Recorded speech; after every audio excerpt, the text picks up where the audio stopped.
All right, so what we're going to go over is what I mean by the care and feeding is if you've ever tried to grow and maintain any kind of community, right, whether it's a social club or something based on a hobby or an interest, you've probably found that it takes some real effort on the part of the organizers, whoever's convening it, to make sure that people feel welcome, to make sure that new people feel that they have an into the group, that there's something that motivates them to stay involved, that longtime people are able to keep up their enthusiasm, and that they are mentoring new people and helping to welcome new people.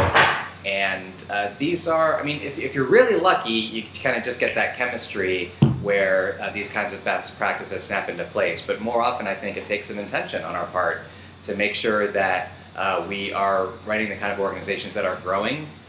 Because if we're not growing, we're actually receding. There's always turnover in any kind of organization, but especially when you're talking about volunteer organizations, when you're talking about activist organizations that make demands on people outside of people's family lives, outside of their work lives, outside of the personal and commitments that they have in addition to their activism, there's always going to be turnover. So, but it's easy when you're in the same when you're in the same local meeting room over and over with the same amount of people. It's easy to fall into this kind of trap that, like, we are it and we are always going to be it.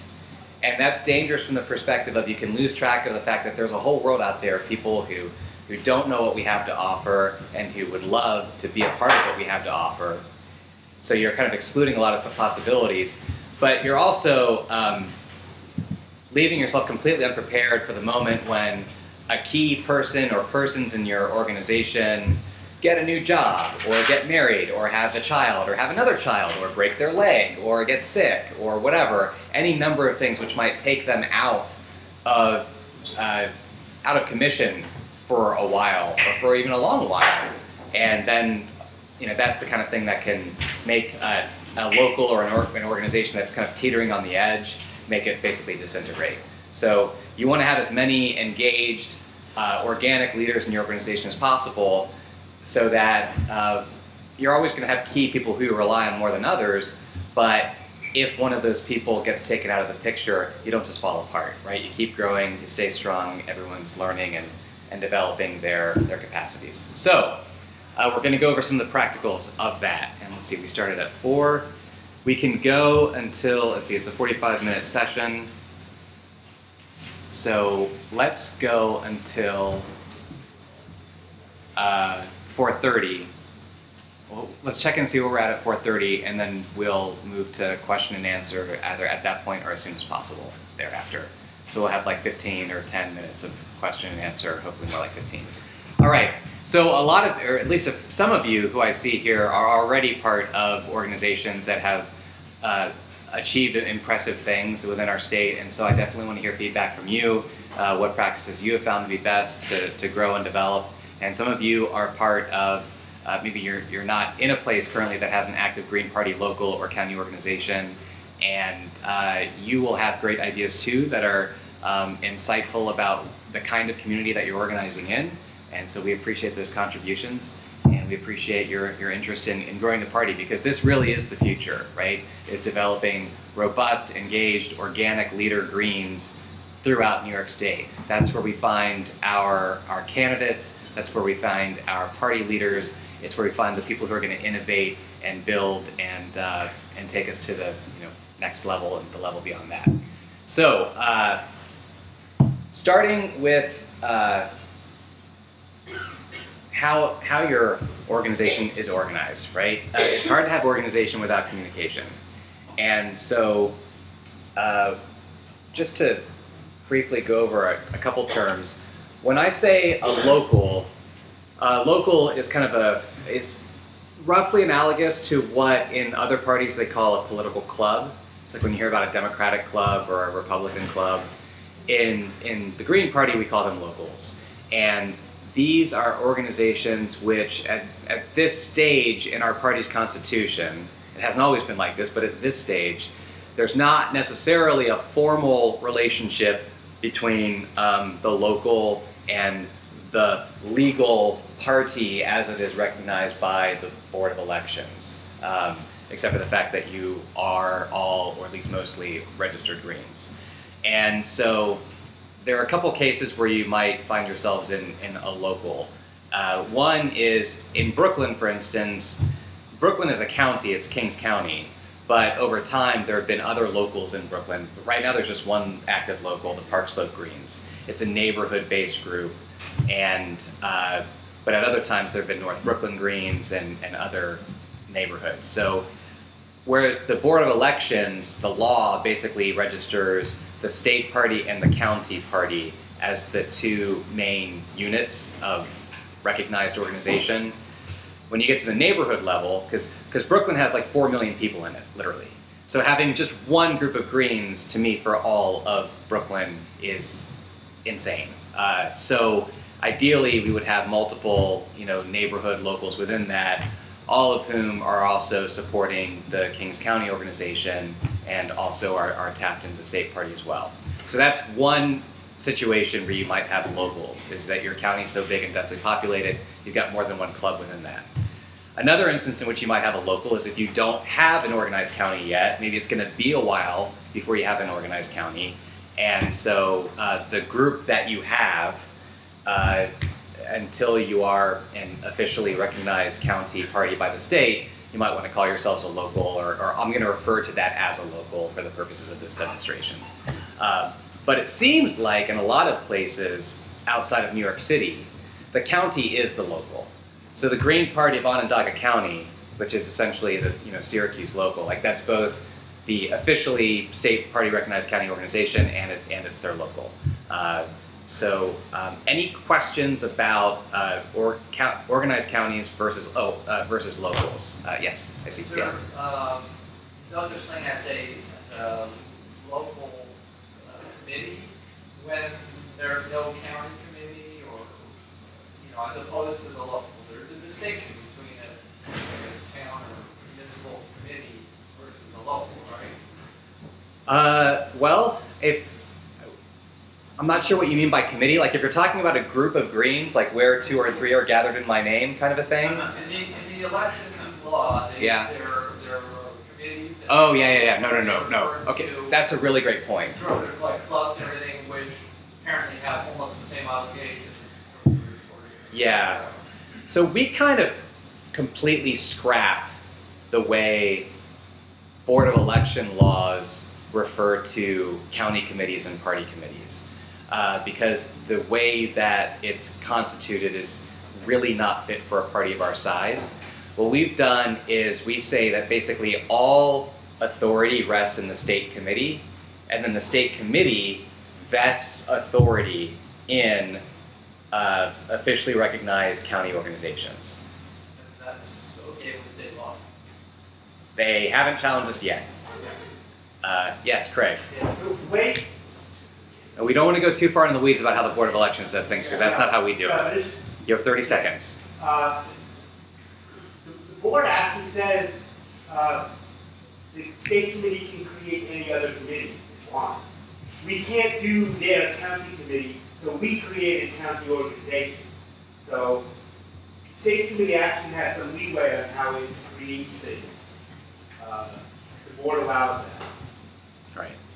Yeah, so we have a good foundation on which, oh yeah, Howard, sorry. And the county can set up, organization by town or neighborhood by their own rules. So you could have the county organization recognize local organizations. And I would say if you've got a town committee that meets the county organization criteria, become a county organization, your rules would have to accept other people in the county, but you only need 5 dues-paying members and 75 enrolled members. And your town doesn't have, I know we were talking, you don't have enough enrolled members, but a petition, no, in the county you have to get 75 the county. Yep. So if you represent Westchester County, you represent them. I'm just saying your town could start organizing Westchester County. Yeah. And we're going to talk more about how to organize as a county, and we're going to go over the county affiliation guidebook, which is a really useful tool, kind of laying out step by step how to get your county recognized by the state committee and get your state committee representation. All right, so I've talked a bit about what it is that we're talking about organizing. So now we get into some of the tools here. So, all right, so your internal communications. How do you work with the rest of your team, right? Your steering committee or whatever. There's a lot of tools that are available now for people who are working remotely and working collaboratively, who don't have an office or a shared space in which to work together. So you need to be able to share your files, right? The copy of your rules that you're working on, your flyers that you're using to promote your organization. How many here have never heard of either Dropbox or Google Drive?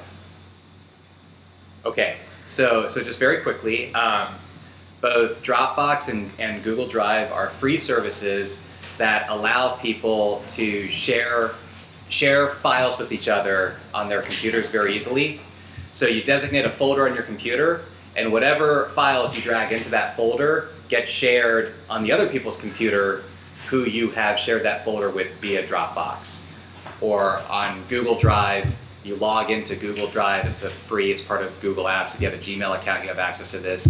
You create a folder, invite the people who you want to collaborate with you to share that folder with you via their email address, and then boom, that's a bucket that you can put your information, your in-progress work on that. You're going to want to have subfolders for your graphic design, for your party rules, for your finances, for your petitions that you're working on, things like that. And so that's kind of a step one. Step two is you need to be able to communicate with each other on an ongoing basis.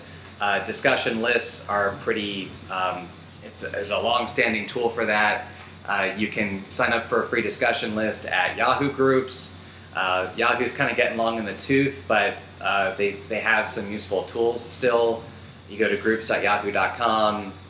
For free, you create a group. In addition to operating as like a group email list, you email one address and it goes to everyone who subscribed to the group. It also has some file hosting capabilities. There's a shared calendar on there.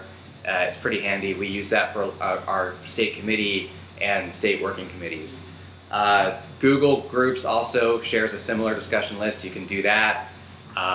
Google Groups allows you to directly add people to the list, whereas Yahoo doesn't let you do that anymore. With Yahoo, if Joe wants to be on our discussion list, I can't directly add Joe to it even though I have his permission. I have to send him an invite and then he has to opt into it. So if you have a fair amount of people who you're all trying to get on a list, that can make it difficult because these invitations go to spam folders, et cetera, et cetera. Okay, so I would say Yahoo Groups or Google Groups are your best options for that. But we find ourselves often lapsing into email too often, especially, and so the phone calls are really important to drive people out.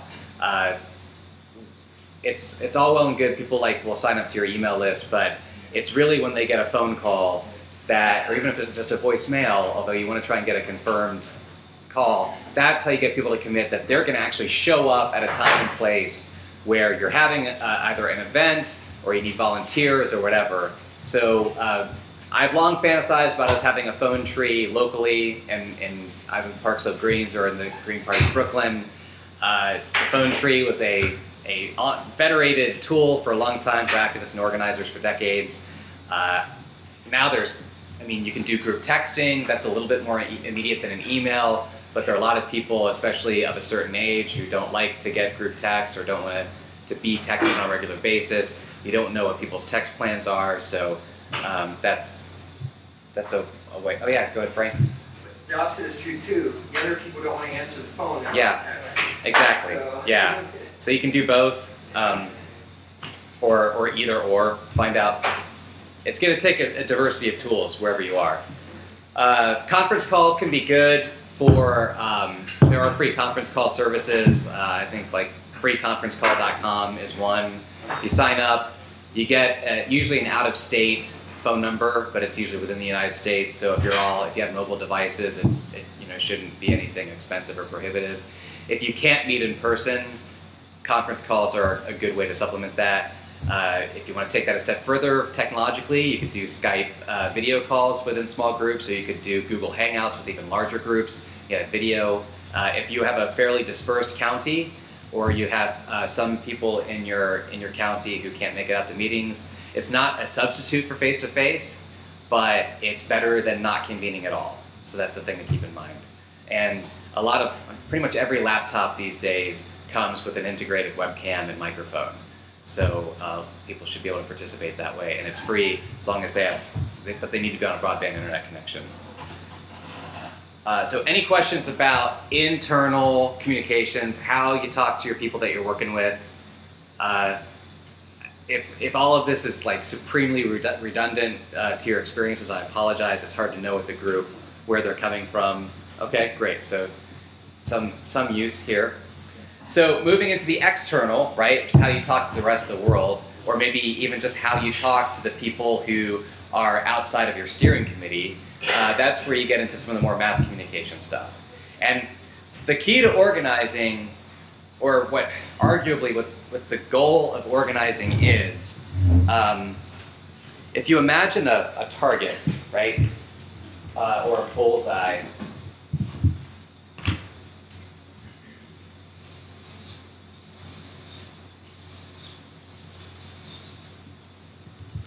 so right here in the center, these are like your core leaders and your most reliable members. So hopefully this is you and maybe whoever, like 2 or 3 buddies that you have, and you really should have like at least one other person who is really committed to this project to you if you're starting in a group that's completely unorganized, who are saying, we want to do this, we're putting our all on the line for this, and the people who are really thinking ahead and who are shepherding the rest of the organization, right? That's your core kind of team. Then outside of that are kind of your most reliable members, right? The people who are most often to show up at your events, who are most likely to say, yeah, I'll volunteer to watch the door, or I'll volunteer to bring bagels or sliced apples to the meeting, right? People who on occasion step up to help fulfill roles. Like, you call them role players in a way. Like on a basketball team, you got your role playing, who are not the superstars, but they fulfill a role and they're important. They're reliable contributors. That's your second area. Then out here are the people who are, maybe they're your paper members, right? They're registered greens who you've never met yet, right? Or maybe they've come to one thing and then you haven't seen them in a while. Or they're people who, they're just out in the world and you have no idea who they are and they have no idea who you are. So the job of organizing is to reach out to those paper members, right? Those people who show up every once in a while. You want to move them into being reliable attendees and reliable participants, right? You're trying to move them up the ladder to that section. And then the people who are in that second tier, you want to identify them as, these are people who've put in time, they're here more often than they're not, they have a commitment, they've shown an interest. You want to be trying to recruit them into that core team. That essentially is the job of organizing. It goes back to this idea of that if you're not growing, you're receding. You're always trying to move people up to that next level of involvement. Because you never know when someone here might have to move outward to the circle for whatever reason, right? And maybe it's temporary, maybe it's a little less temporary. All right, so so how do you reach these people, right? External communication. So you got your e-newsletter, right? You can have, that's an email blast, email announcement list. You can do them for free at MailChimp. I know the fundraising workshop talked about MailChimp earlier. Free for what, I think up to 2,000 people at this point, and multiple thousands of emails per month. You need to be able to hang your shingle out in the world, and one way to do that if you don't have a lot of web experience within your team is you can create a Facebook page. You can link to your email newsletter from your Facebook page to have people sign up. You don't just want to rely on Facebook, because in general, Facebook, people belong to Facebook. They don't really belong to you. You need their email addresses, you need their phone numbers. Okay, Facebook and Twitter, they're great ways to reach people, but you got to bring people in from those places into the buckets that you control, where you have their contact information, so that you're not beholden to Twitter, you're not beholden to Facebook. If someone likes your Facebook page, there's still only a fraction of a chance that when you post something to your Facebook page that they're actually going to see it on Facebook, because Facebook has this algorithm where, let's say you've got 500 likes on your page, which is a fair amount of likes if you're talking about especially a local organization.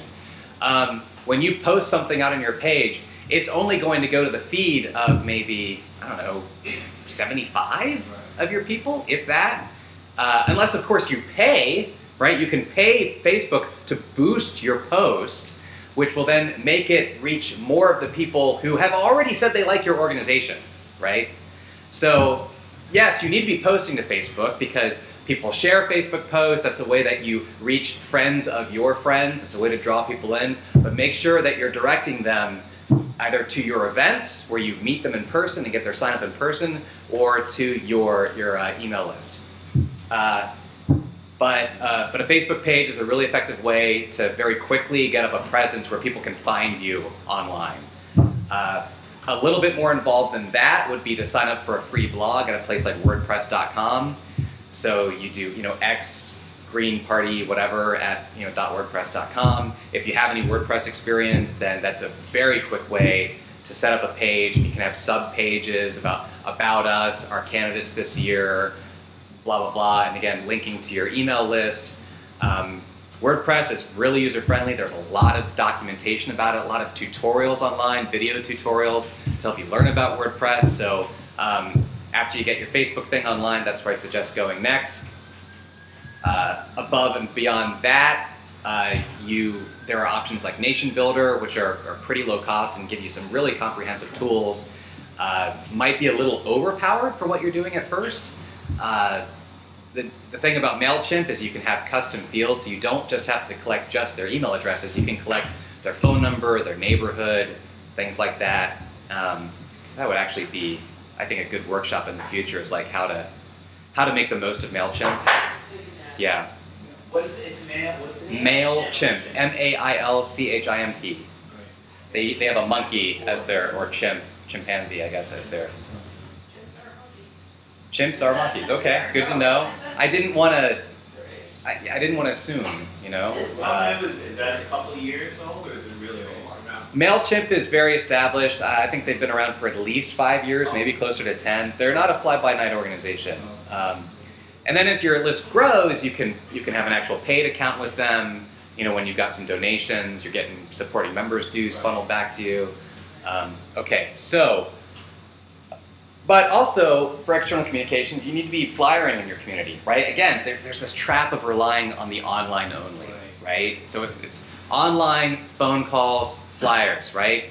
The bulletin board at your grocery store, the daycare center, the coffee shop, the bookstore, the laundromat, absolutely. Yes, you want to be posting your flyers there. But make sure that anything you post there, you actually do it. Okay, and if for whatever reason your monthly meetup or whatever changes dates, you better make sure you update those, because depending on, I live in Brooklyn, a flyer lasts about a few days at most, but in other places, if a flyer stays up there for months, you want to include an email address on the flyer, right? And maybe your Facebook page, so people can go online and get confirmed, and so those are some options, and depending on your community, if you feel safe, someone's phone number could possibly be on that. It's an idea, especially if it's like a Google Voice number that maybe you just use for that purpose. So what do you want to promote? What are you trying to bring people to? Well, I'd like to propose 3 different kinds of meetups, and the first kind is your organizational meetup, right? That's where you're actually doing the business of the group that you're trying to build. Now, those are necessary. You need to have those meetings, but there are a lot of people who are not going to want to go to those meetings. But there are still people who can be valuable participants in your organization. Now, at those organizational meetups, you need to make sure that you've got a good note taker who's disseminating notes after the the meeting is ended. You distribute it over your email list, right? You put it in your shared file folder. You need to make sure that you've got an agenda for your meetings that you are announcing ahead of time. That's important to a lot of people, that they know what they're getting into when they go to a meeting. They know there's something that's going to interest them, that's going to be productive. Even though it's maybe a business meeting, you still want to have someone there. I call this a new member buddy. This is something that we've talked about locally. We haven't quite got to it, but we're still working on it. Is that you want to have someone at your meeting who's kind of the designated buddy for new people, who walks up, smiles, shakes that person's hand. Greeter. The greeter, right? I mean, from church to Walmart to, AA meetings to whatever, like this is a tried and true meeting role, is you want to have a greeter. Shakes their hand, says, hi, my name is, what's your name, where are you from, where'd you hear about us, introduces them to other people in the room, right? Gets that rapport going, feel-good associations, and that person can kind of stay with them through the rest of the meeting. So if your meeting shifts into a piece of business that isn't immediately obvious what it is, they can say, hey, this is about upcoming elections. We have to get petitions signed to get on the ballot. That's what we're talking about here. Or your facilitator can be conscious of that. You don't want to be opaque to new people, right? It's not going to be immediately apparent to them what you're doing, especially as you get more involved as your organization grows. But they at least want to see that there's a road that they can travel. So that's the first kind of meeting, is your business meetings. Facilitator, agenda, note taker, announce your agenda ahead of time, disseminate your notes after the meeting, and what? Greet everybody, yes. So second kind of meeting is more like informational kind of stuff, and more like skill shares and workshops, a little bit more like we're doing here. And that could be a talk about an issue. Maybe you get a guest speaker who works on an issue in your community, and that's going to help draw in people more who are not looking to, be on your finance committee, but they are interested in single-payer healthcare, right? Especially if you get a guest speaker. Maybe having a film too. A film, yes, showing a film. I mean, there's so much great stuff on YouTube, so much great stuff, and that's freely available, or that you can have it at a nominal cost. That's a great kind of meeting, and then you want to advertise this widely. You want to have a little short introduction at the beginning of it to talk about your group, and ideally, and of course, you want to have a sign-in sheet at all the kinds of events that you're doing. You want to have a sign-in sheet, and you want to make sure that when someone signs up on that sign-in sheet, you say, okay, let me read your email back to you. Is it blah blah blah at gmail.com? And they can let you know, because people have terrible handwriting. I'm one of them, and so whenever you get someone signed in, you want to make sure you can read it back to them. Same thing with your phone number. Yes, David? Yeah, you can have a sign-up laptop. You can have a sign-up laptop, yes, absolutely. You can do both. And you definitely want to data enter those, and ideally reach out to these people who've come to your meeting. You want to send them an email thanking them for showing up. Ideally within 24 hours, definitely within 48 hours. Sometimes we're better than that than others, but that's the goal you want to shoot for. And it's all about relationships, maintaining, managing, growing relationships. So so you've got your informational meeting, whether it's a talk or a video. You do your introductory little thing about who you are as you're hosting it. Show the thing. Do a little Q&A afterwards, a little discussion. Maybe you go to a nearby pub or a nearby coffee house afterward. Keep finding out what people are interested in. Third kind of meeting is a purely social meetup, right? So that could be something as work intensive as a house party at someone's home, or a potluck dinner or something like that. Or maybe you're just picking a place where you're all going to go and have drinks, or ice cream, or even if there's a political movie out, see a movie together, right? Like the Snowden movie. What was it called? Citizen 4, right? We're all going to go see Citizen 4.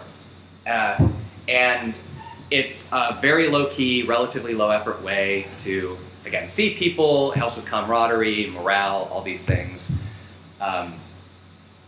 So if you can do 2 to 3 of those a month, I'm going to say you're going to be cooking with gas, and not the fracked kind. You're going to be cooking with solar, super solar, and right. I'm working on it. But right now, also other ways of getting out together is participating in demonstrations, local marches, things like that. Community board hearings, other forms of hearings. You want to show up, show your force as a Green Party bloc. Make sure you're all wearing your Green Party buttons or Green Party T-shirts. Say, hey, I'm a registered Green, or I'm a member of this local or whatever. The other people in the room hear that. Another maybe sort of informational style meeting you do is everyone gets together and you're going to write a letter to the editor together or something like that, especially really effective during campaigns. That kind of goes along with making things together. So maybe you're making a banner for a protest or a hearing. Maybe you're making a giant crazy papier-mâché puppet. Maybe you're stuffing envelopes for your local candidate. Maybe you're writing letters to the editor. Maybe you're cooking something for some kind of a food-related fundraiser you're going to do. That's another way of getting people together. You want to get green in the rooms together. That's the important thing.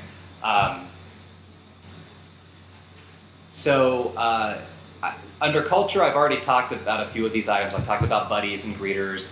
Talked about keeping minutes at your meetings, because you need to refer back to what you did. You're not going to remember what you decided at the meeting before. You just won't. So that's why you need meeting. That's why you need meeting minutes, and you need to reliably store and organize your meeting minutes so you can go back to them later. As your organization gets more complicated, it's important. It's not fun. You don't become a Twitter superstar for doing it, but it will save you a lot of headaches, and it will definitely improve your appearance in the eyes of the people who are new to your organization, and they want to know whether you are worth their time or not. And again, this principle of is what we're doing mystifying to a new person? If it is, do it differently. You need to be introducing people to what's going on. Did you have your hand up, Mike? Two quick things on culture before we move on. Yeah? One thing about minutes, and it's something I've incorporated in a food co-op that I'm forming in Bay Ridge. In addition to the minutes, and again, this is an extra step, but it really helps move your projects along. I take out the minutes and make a list of action items. This is what we said we're going to do, and this is who said is they're going to do it. And we review those at every meeting, and we cross off what we've done, and we'll carry over to the next time. No blame if it didn't get done, but so we'll just leave this on until the next one. Right. Great way to track what your priorities are, and it also helps give a sense of accomplishment, right? People feel like, hey, we're doing stuff. Danny?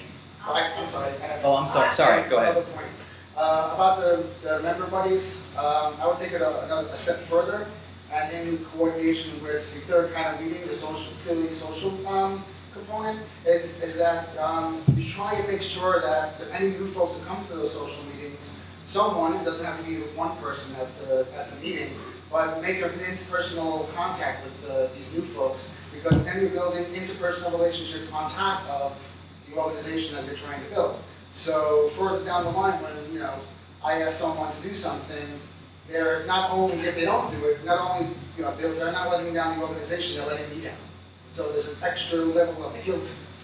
So emotional blackmail is what we're talking about. Emotional greenmail is another way to call it. But yeah, right. But yes, Mike is speaking to relationships, right? Organizing is about building and managing and maintaining relationships. We're going to get into Q&A in just a couple of moments here, just a few points. I'm going to skip over a few things, but in terms of promoting things, you want to send your email announcements out as soon as possible. You want to send out a series of announcements and reminders. So 2 weeks before, 1 week before, a couple days before.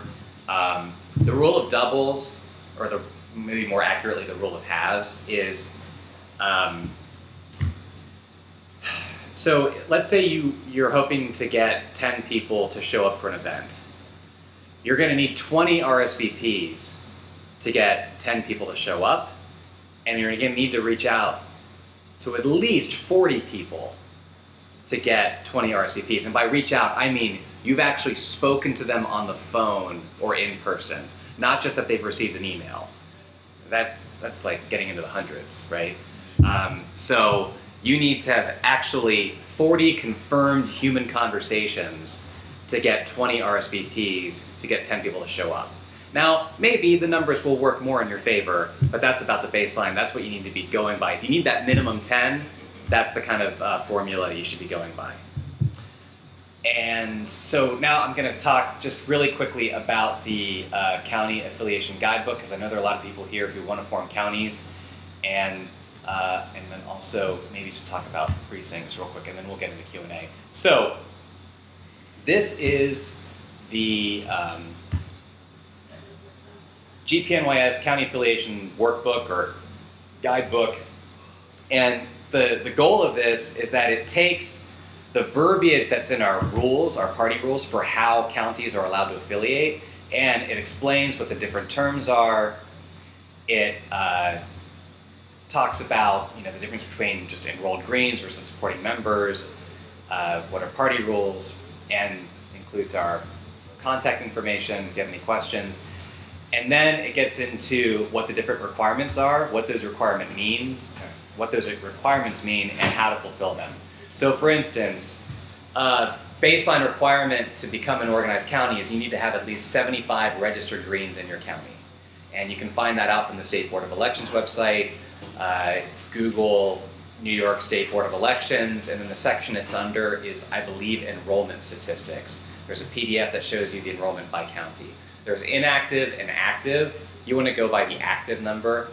Inactive is always larger than the active, or no, forget it, yeah, scratch that, no, right, it's, right, yes. So inactive means the last time that the Board of Elections tried to contact these people, they didn't get, they got like a return to sender, basically. They haven't purged them from the voter list, but they have reason to believe that this person isn't at the address where they registered to vote.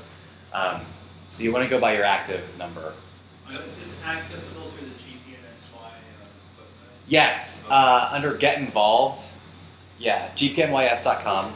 Oh. Yeah, it's under Get Involved, and it's the county affiliation guide. You can just call the Board of Elections countywide. Oh. Oh, for the registered Greens list, yes. He was talking about this guidebook. Okay. But yeah, you want to get your registered Green list from your county. Howie said that in Syracuse, they're actually able to get the like every month the new registered Greens sent to them, which is great. You can also order them over the internet from the State Board of Elections. So but it takes a few days for it to show up. It is free. You don't get, I think, like your city council data in that. There's some data that's left out if you get it from the state. But if you're really hurting for a list of registered Greens and no one can get to your county Board of Elections for, say, a week, go ahead and just place the order online from the State Board of Elections website. It's under FOIL requests. You fill out a form, they mail a CD to you, and it works. It's in a tabbed format, tab delimited, so you're going to have to play around with it in Excel. That's actually another workshop, is how to import Board of Elections data. Yeah? Don't they send a sheet that tells you how many columns? They do, yes. But yeah, but for some people that's easier to discern than others. Okay. Yeah, in Washington County, we get it on the CD. Right. Yes. Well, we get it on a CD, but it's not in it's not in CSV or an Excel format. Okay, so 75 more active Greens. Supporting members. Supporting members are dues-paying members, right? We have the supporting members forms here. You should take a few with you. It can also be, you can sign up to become a supporting members online. These are registered Greens who have signed up to be regular dues-paying members either on a monthly or yearly basis in a sliding scale. So you need to have at least 5 of those for your county to affiliate. If you get more, that contributes towards your state committee representation. Yes? So, do we know, I should say Westchester, if there are already some dues-paying members, do those count? And you can tell us Yes. if those people exist? Yes. Or- Yeah. So what we can do is we put you in touch with the treasurer. He can look up in the current supporting members roles and see if there's anyone in your county who's already on there. So the nice thing about this guidebook is it's a Word document, so you can actually fill in, okay, who are your first 5 supporting members?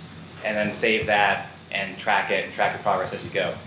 You need to have county rules, which are in compliance with the Green Party of New York State rules. They're actually, as an appendix, we have an example county rule book, or a set of county rules here. This is what we do in Kings County.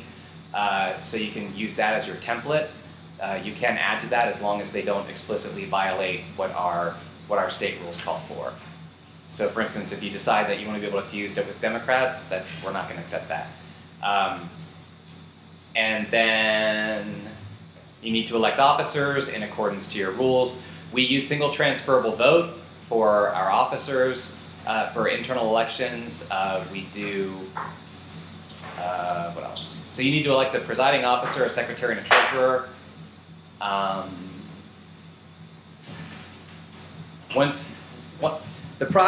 What we recommend is work on your rules first, send your rules to the state executive committee. So you can send it to me, send it to Gloria. We tell you that, hey, your rules are good to go, especially as far as your rules for electing officers, right? Then you use that to convene a meeting and elect your officers, tell us who your officers are, then the executive committee votes to approve your county organization, and for all intents and purposes, you are operational as a county organization, and then that executive committee decision is affirmed by the state committee at the next state committee meeting. So I know that's a little loopy, so let me just lay it out this way. Broome Tioga is about ready to affiliate. At our next executive committee conference call, we will vote most likely to approve them for affiliation as an organized multi-county thing. They will then be live as an affiliated county. That decision by the executive committee will then be affirmed by the state committee the next time the state committee meets in the fall. The goal is the state committee has to ultimately approve of these new counties, but we don't want counties to have to sit on their hands waiting for a state committee meeting months from whenever before they're active. Is anyone unclear on that? Is that okay? Great. So we're all good on that. Okay. And again, there's space in this to write in who your officers are. You can, just save this, return it back to us. It's an easy. Part of this is to make it easy for the county, but it's also to make it easy for the executive committee, because that way we can quickly review and approve your application for affiliation, and you're not waiting around waiting for our bureaucratic wheels to churn before you can, be nominating candidates and doing all kinds of stuff. So that's a bit about affiliating as a county. This is the future of the party. I know it's dry. I know it's not the kind of thing you become a Twitter superstar for doing, but the future of this party relies on bringing more people into it and about being active across this state. And that is about getting counties affiliated and supporting neighboring counties who aren't yet affiliated. So once you get your group going, right, we need you to help be a steward of your neighboring counties, your neighboring communities, and helping them learn from your mistakes, helping them learn from what you've learned. That's how we grow. Our ballot line moved from, G to D? Yeah.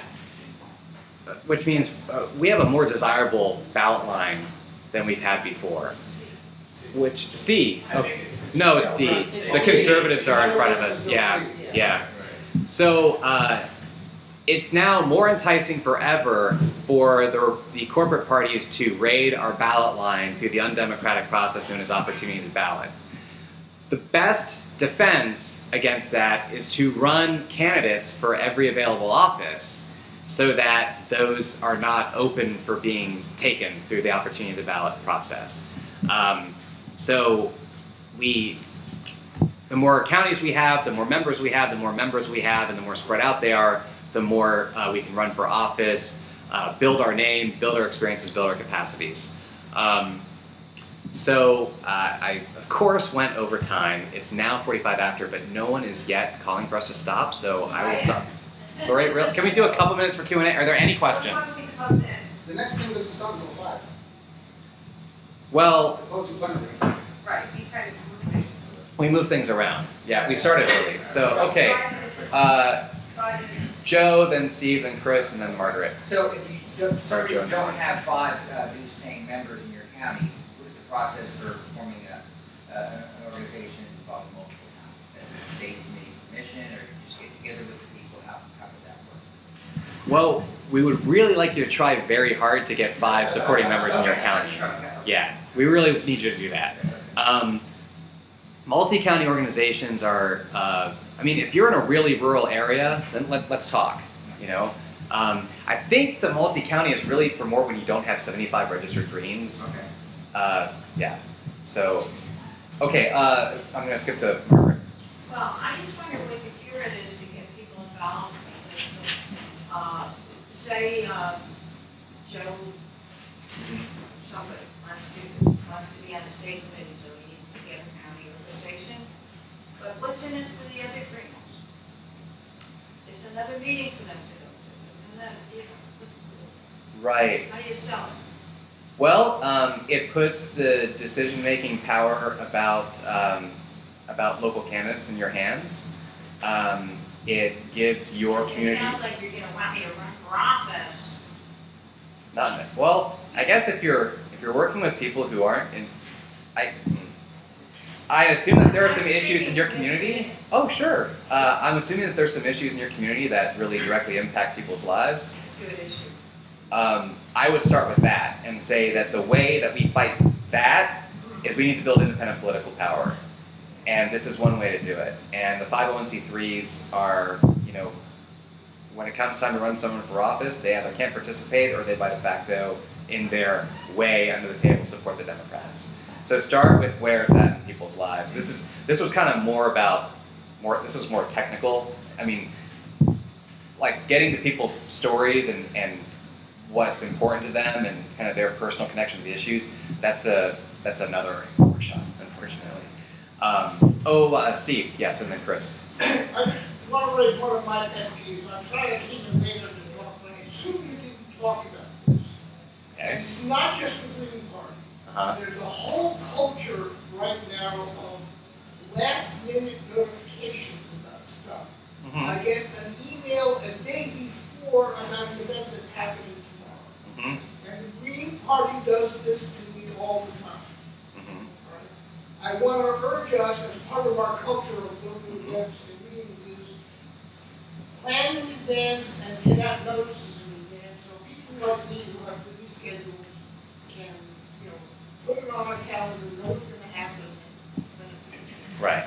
And to that end, I really recommend people that people volunteer to help those people who are producing events so that they can get the logistics for events out earlier, get them organized earlier, and also having multiple channels, because sometimes people don't see the first couple notices for an event.